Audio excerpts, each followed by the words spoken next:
IPL అయిపోయిన తర్వాత భారత్ విదేశాల్లో పర్యటించనుంది. ఆఫ్ఘనిస్తాన్, ఐర్లాండ్ తో పాటుగా ఇంగ్లాండ్ దేశాలలో మ్యాచ్లు ఆడేందుకు భారత్ ఆయా దేశాలకు వెళుతుంది. ఆ తర్వాత సెప్టెంబర్ 27 నుంచి జనవరి 2027 వరకు కూడా భారత్ లో అనేక సిరీస్లు ఆడనుంది. వీటిల్లో ప్రధానంగా వెస్టిండీస్, జింబాబ్వేతో పాటుగా ఆస్ట్రేలియా జట్లు కూడా భారత్ లో పర్యటించనున్నాయి. ఈ 3 జట్లతో కలిపి భారత్ ప్రధానంగా 22 మ్యాచ్లు ఆడనుంది. 22 మ్యాచ్లకు సంబంధించి కూడా విశాఖలో ఒక మ్యాచ్ కూడా లేదు. అలాగే ఐపీఎల్ కూడా లేకపోవటం ఈ క్రికెట్ అభిమానుల నిరాశకు ప్రధాన కారణంగా నిలుస్తుంది.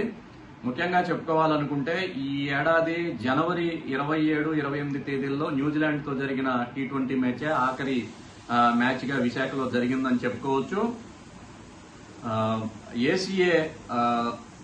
ఏసీఏ కార్యవర్గం మారిన తరువాత విశాఖ స్టేడియాన్ని ఆధునీకరించారు. సుమారు 50 కోట్ల రూపాయల వరకు కూడా వెచ్చించి ఆధునిక లిఫ్ట్లను, సీటింగ్ కెపాసిటీని మెరుగుపరచడం, అలాగే ఎలివేషన్ ను మరింత సుందరంగా తీర్చిదిద్దటం వంటి పనులన్నింటినీ కూడా నూతన పాలక మండలి చేపట్టింది. ఆ తర్వాత మహిళలకు సంబంధించిన వరల్డ్ కప్ జరిగింది. ఇక్కడ ఈ 3 మ్యాచ్లు వరల్డ్ కప్ కు సంబంధించి జరిగాయి. ఆ తర్వాత ఒక వన్డే మ్యాచ్, ఇంటర్నేషనల్ మ్యాచ్, ఒక T20 మ్యాచ్ జరిగాయి. జనవరి 27తో ఈ మ్యాచ్లన్నీ కూడా అయిపోయాయి. అప్పటి నుంచి కూడా మళ్లీ వచ్చే జనవరి 27 వరకు కూడా బీసీసీఐ ఇచ్చిన షెడ్యూల్ ప్రకారం విశాఖలో అయితే ఒక మ్యాచ్ కూడా లేదు.